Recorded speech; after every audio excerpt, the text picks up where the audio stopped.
So I'm sitting here with Robert Williams, and I think that the best thing to do now is to hear from Robert. I'm sure you all want to hear a few things he might have to say. So thank you all for coming and watching. Well, thanks for being in attendance. I appreciate it with our COVID virus problem. But, I guess this is the way it's going to have to be. The film itself, it took about 20 years to put that film together. It went through 3 film companies, and it has a great deal of value as a film, as an underground piece of history, a good reference point to understand American underground. I'm trying to appear modest here and avoid overshadowing it, but if you never heard of me and you saw that film, you would probably get a real good understanding of what was happening in the 60s, 70s, and 80s in the underground art world.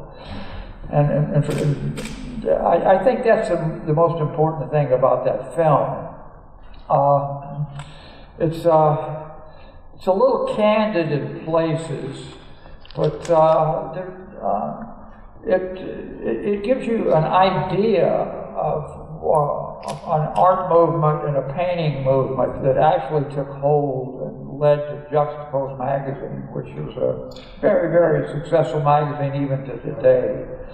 So, if you got any questions or anything? Yeah. Do we have some questions? Do you got questions or anything about that film? Then Bob would say, here I would like to just introduce you to Robert Williams, who we have here. He can just maybe say a few things, and then we'll get straight to questions.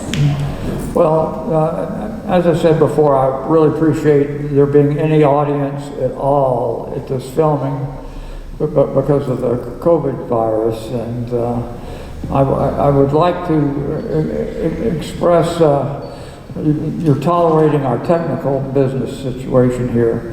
About the film, as I said earlier, the film took a long time to make, and it took a lot of people to make this film. And if nothing else, the film is a real piece of history. It's not so much showcasing me as is a good window onto the underground art world since the 60s, and it goes from psychedelic posters to underground comic books into a whole new world of outlaw and underground painting, which is thriving to this day. So on those merits alone, this thing did win acceptance in the Museum of Modern Art in New York when it was originally presented there. There's a lot of people featured in this film that you might not have thought much about. One of them was a kind of a shaky guy in there, a quiet guy named Walter Hopps. And Walter Hopps was the guy that gave Andy Warhol his first show.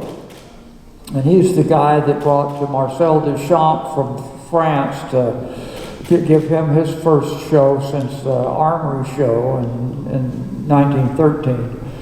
He also was very instrumental in the Ferris Gallery, and that of course is a spin-off that brought us Ed Ruscha and Ed Keenholz and a whole slew of very famous international art heroes now. And the fact that Walter Hopps was in this film and condoned it and had a full understanding of Juxtapose magazine and the underground worlds that transpired is a statement in itself.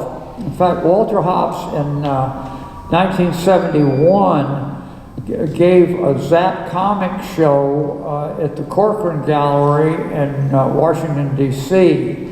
And one would have to note that Zap Comics only started in 1968. So for him to be so perceptive to a renegade outlaw world of art as Zap Comics is a real indication that there are people out there, but very few in the academic art world that can see beyond their immediate world. So there's, if you studied the film closely, you'd realize that there was some significant people in there. I'm not talking about me. I'm not talking about this thing spotlighting me so much as the fact that there's an aggregate of all these people being in one film like this. And there was one of the most famous tattoo artists in the world there, Don Ed Hardy was in this thing, and some people in there that, Artie Shaw, the big band leader, was in this thing. A lot of these people are dead now. Ed Ross dead. I think I counted 6 or 7 people that are in this film that have since passed away. So there's some real merit to this film, rather than just trying to me look like a significant character. Oh yeah, okay, so we have a question. Yeah, we have a few questions. One question is by Muambi Shakes. What inspires the colors in your car? Pardon? What inspires the colors in your car? What inspires the colors in your car? Okay, a lot of people hate this paint job. And I remember before it was out of the body shop, there was some negative emails coming out of Amsterdam when this car even got out of the body shop. This paint job is supposed to look like the paint job on a redneck race car. In other words, this isn't a slick-looking custom paint job. This is the paint job on this car is supposed to make this car look like there's a lot of 32 Fords around here. We're going to slap this race car paint job on here because this car is expendable. There's been a lot of effort to make it look like that this is a car that could have been in the late 50s or early 60s with the numbers and credits and the cartoon painted on. The cartoon painted on the side is in bad taste, really. And for people that are in the hot rod world that think they've developed a sophistication, they would certainly frown on the way I've painted this car. But this car is an authentic old-time race car paint job. The reason I decided to paint it chartreuse and purple was because those colors really aggravate the eye. This car would really, really be ugly if you didn't put the red band around it. When those two colors run into each other, chartreuse and purple, you got a problem. So I decided, well, I'll really brighten it up with a carmine red stripe running through it. The numbers are painted with a 24 karat gold leaf, and that's as much as a race car that you can have. Now, race cars have very flagrant paint jobs on them. This isn't like a custom car paint job. This is like a race car paint job.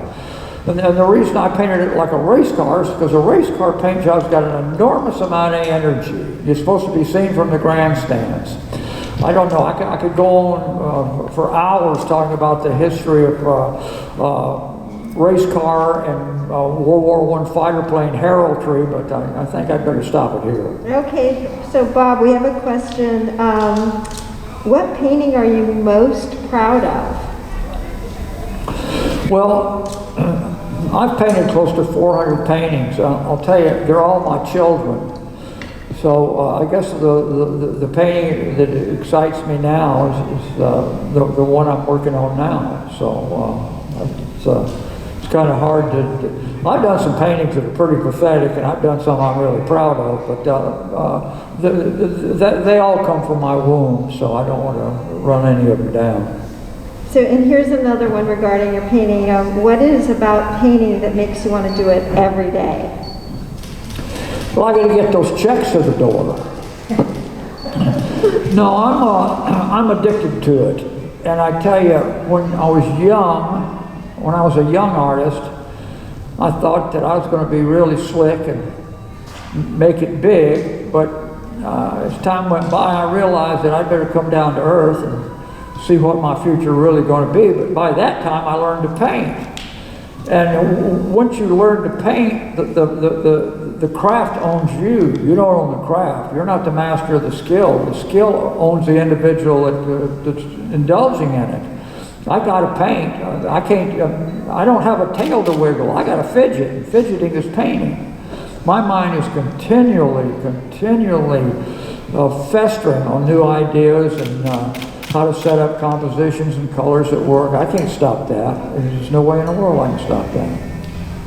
So someone is asking, what are some of your proudest moments of your career?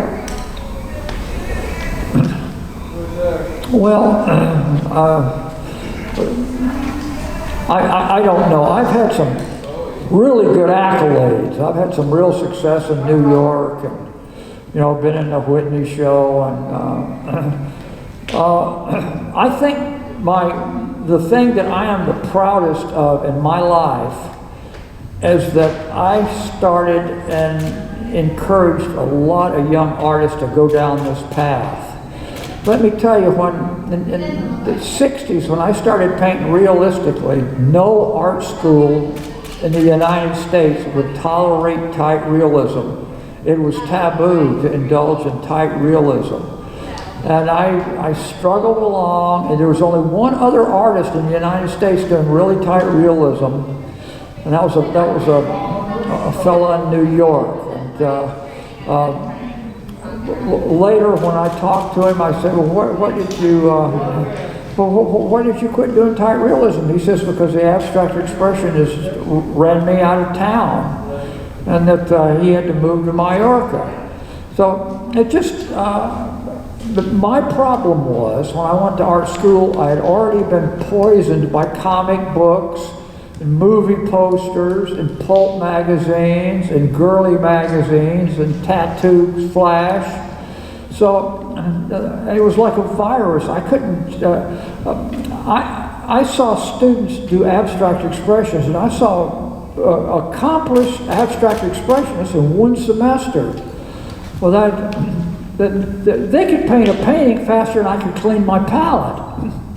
So anyway, I found myself alone and being used to being alone, and I just tried to encourage more and more young artists to see if they had any hopes or interest in taking up realistic cartoon imagery. And over the years it worked, and it come out of Underground Comics, and finally we did Juxtapose magazine, and that turned out to be the top-selling art magazine in the United States, and it's a whole different story now. So I have a question here from Craig Gleason that says, how often, if ever, do you scrap a painting that isn't coming together? Pardon? Like, how often, if ever, do you just scrap a painting that isn't coming together? Do you ever How discard often do a I painting? scrap a painting? Yeah. Well, I make that damn thing work. I'll just sand sections out and make it work. Yeah. Well, I do enough preliminary drawings that I got a good idea where I'm going. So if I'm halfway through a painting and it looks pretty funky, I'll just get in there and rework it and rework it and rework it until I can breathe life into it. Yeah, I mean, I remember in the movie we dealt with this because Bob would say, you said like, you came back a day later to your painting and you were like, who is the guy that did this? You had to just redo a whole area. Well, it's there's a lot of artists, and if you look through history and compare me to history, I'm pretty funky actually. It's just that there's not that many good realists. It's just my candle shines bright because there just really wasn't originally that much competition. Well, I have a couple of fun questions. Someone wants to know if you were ever on acid at any point of the movie. No, I was not on acid at any point in the movie. None of us were. No. Acid was taking LSD is a special time. Mm-hmm. You got to be responsible when you do something like that. That isn't something like take some acid and get on your Harley. It's just on your unicycle. Yeah, to get on your unicycle. Well, I did ride unicycle on acid. Me and Suzanne didn't take acid and ride on unicycles, but that didn't like riding a Harley. And then someone wants to know if there were any groups beside the feminists that you offended, And if there was any controversies or very funny stories. There is a number of groups that were offended and probably still are offended, but I would rather not bring their titles to light because I don't want to scratch that scab off. Yeah, you can only imagine, looking at Bob's art, that there are those that are sensitive to the subject matter and maybe have some misunderstandings. Pardon? I would say that a lot of people, your art is sometimes misunderstood, and so it brings out a lot of sensitivities in some groups. Well, yeah, the art world is very sensitive. It's extremely sensitive, and I don't know. I upset a lot of people. Well, you were talking. I mean, like you could see George DiCaprio and Walter Hopps. Both of them were saying, you know, that none of those, you know, the feminists. Okay, let's go back. Let's discuss the feminist thing. Yeah. You know,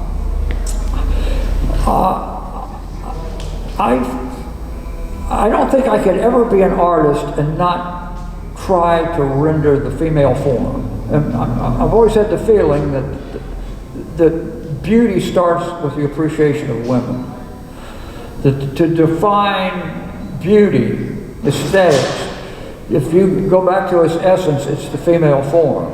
Okay? Now, if you're going to make it impossible for me to do that, you know, socially put pressure on me, well, I'm just going to be a spoiled, nasty boy and get in my closet with a flashlight and draw naked ladies.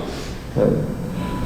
Because that is a driving force to understand form, shape, composition, just, and of course there's a dark, nasty side to it, you know, and, okay, here's where we're aiming at on this conversation. Why is so many of these paintings so lurid? The first group or audience of people I had as artists were punk rockers. I had no peer group at all, but I started showing at punk rock clubs, and the punk rock clubs had artwork. These were after-hours art galleries. And to show in these galleries, the art had to have an enormous amount of gratuitous energy, really to entertain people. You remember, you've got young people coming in after being at clubs all night. You're intoxicated, they've taken drugs. And they come in there and they want something to jolt them. Well, there's nothing in the world will jolt young punk rockers like the graphic presentation of gratuitous sex and violence. Say. Now that doesn't mean I indulge in that. It's just a form of language that'll light people up. Now I wasn't painting these for a church display or anything. You know, I knew the audience. But what happened was, over just a period of a couple of years painting these extremely wild paintings, I was involved in a real solid peer group, and that peer group evolved into what's called lowbrow art, or some other names, form of feral art today. So, somebody wants to know asking if you can please give some advice to an artist struggling to create. Pardon? Someone is asking for advice to give to an artist who is struggling to create. Well, I'll give you, if you're a young artist who's thinking about getting started, I'll give you what Robert Crumb tells young artists. Keep your day job. Being an artist, a graphic artist that is not a commercial artist, is like trying to be a rock star. And only a very small percentage of people actually succeed at this. So I can understand how people might want to do this as I hate to use the term hobby, but as an indulgence, you know, and that's what it is, it's an indulgence. And if the indulgence gets more serious and you develop certain virtuosities and inclinations in your art, and you get gratification, and then you discover other people get gratification, and enough gratification where you can make a living at it, then that's good. I would certainly never encourage people to become an artist under any circumstances, but if you can't help yourself and you have to be a goddamn artist, then I would give them all the help I can. Okay, and then there's somebody that wants to know who are your who influences you? Okay, my first influences were EC comic books and old art books that had Salvador Dali in it, and comic books that had Wallace Wood in it, Basil Wolverton, and the artists that used to do Prince Valiant and the Sunday papers, and artists with a remarkable amount of skill. I always hoped that I would develop a virtuosity and aspire to be a slick artist. Now, this is a time for me to point something out. I have an enormous appreciation for all the arts, and I do have a great appreciation for abstract expressionism. There is no form of art expression that is so successful in interior decorating than abstract expressionism. One of my paintings in a hospital would create havoc. It would make people sicker than they are. But you go into a bank building or an office or something, and there's a big abstract painting, and it's enjoyable. See, so I'm not going to go any further than that. Okay, then that's a good answer. So now somebody wants to know why is green an unlucky color for cars? Green is an unlucky color for two reasons. It's been since the 60s that's been passed off. So I was a truck driver and a short order cook and a forklift operator, and I worked for a carnival, and I washed dishes, and I knew, man, I got to make it as an artist, man. I ain't going back to that sort of thing. Digging ditches, building adobe houses as a kid, So I know what hard work was, and I know if I actually apply myself in this art business, there's a very good chance that I might make a meager living. Is that question answered? Yeah, that was a good answer. Now, somebody wants to know if you ever surfed, or if you've ever had any contact with the Dogtown scene. With who? You know the Dogtown scene? Dogtown? Dogtown? Dogtown. Yeah. My connection with Dogtown is Craig Stessig. Exactly. Mm-hmm. And I think I met a couple of those other guys. My memory's kind of pathetic now. It's like a colander. It won't hold anything. But Craig Stessig's a very close friend, and he was an important component. Well, I think they've all, know you and are big fans of yours, that whole scene. So, yeah. A lot of the skateboarders, the surfers, they're really... Well, Dogtown, that name Dogtown goes way past that group, though. I've heard that. Yeah. It was kind of an unsavory group there at one time.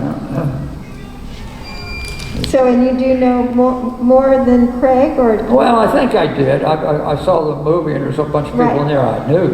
Right. Okay, and then do you remember an El Vibora comic? A what? El Vibora, Vibora comic. Oh, El Vibora. That's the Spanish for the snake. Mm-hmm. What about that? Do I remember it? Yeah, do you remember? I was on 3 covers.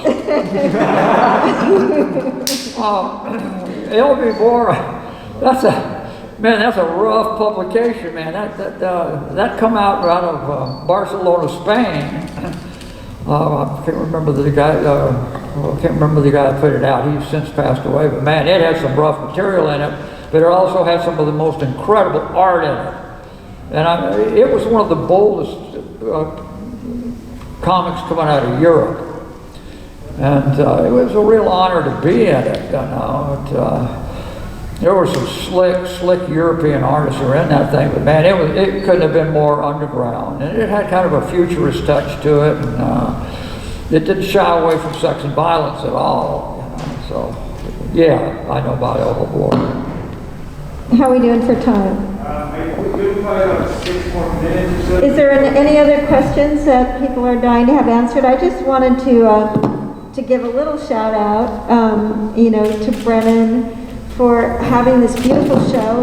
If any of you have not been down to the show yet, it's really something to see, and all the talent that has been influenced by Bob to check out as well. And so and I want to thank the people here at the museum, and especially Brennan Roach. It's wonderful people to work with. They've been very kind to me, and I'm real proud of not only the show, but being part of it. Yeah, and I also want to thank everybody at the Frida Cinema. They've also been... I think one of the high points for me, and I think one of the better parts of the show, is the back area that has the artists that have been influenced by underground painting and outlaw art. There's some very talented, extremely talented people in that back room.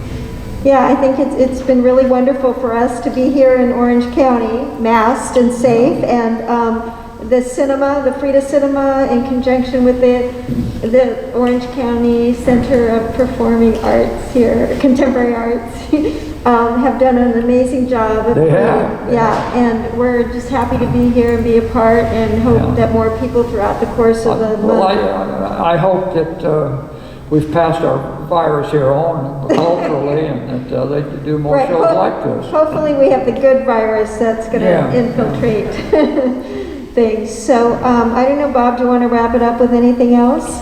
Well, I'd just be slobbering on. I don't know. The problem is I could just go on forever, not relative to what you need me to say. Well, so I'm very grateful for these people to see that film. I mean, every time I, come to another screening and show, it just reminds me how we could be doing the next chapter. Not that they would ever want me with a camera in their lives anymore, but I just have to reiterate what an honor and a privilege it has been So to be please a come part. over and see the show. Okay. And Bob can't hear a word I'm saying now. But, we have one more question. Okay. Oh, one more question. Oh, okay. Bob, what brings you joy these days? What? What brings you joy? Well, as an old man, sitting in the park playing checkers, watching the young girls play volleyball. No, really, I got a good life. I have a very good life, and but looking back on all my tribulations and successes and whatnot, I've come out pretty good, and I have to thank my wife Suzanne, who's led me through the darkness and helped me through the fog. Yeah, and on that note, I also want to just say that, they don't really like this part, but, to see a relationship like Suzanne Williams and Robert Williams, not only is the film inspirational on so many levels, but to be a part for so long of that relationship and that be a part of family, I'd say has been a remarkable time for me as well. Yeah, well, I'm not dead. I could still get in a lot of trouble. Well, Suzanne will hopefully keep you out of that one. She's hands off. That's why it works. That's why it works. Yeah, well, we're counting on you getting in a little bit of trouble, okay, Bob? Let's let it float, okay? Okay. All right, well, thank you again for coming, and definitely come see the show many times and tell your friends, and yeah, have a good life.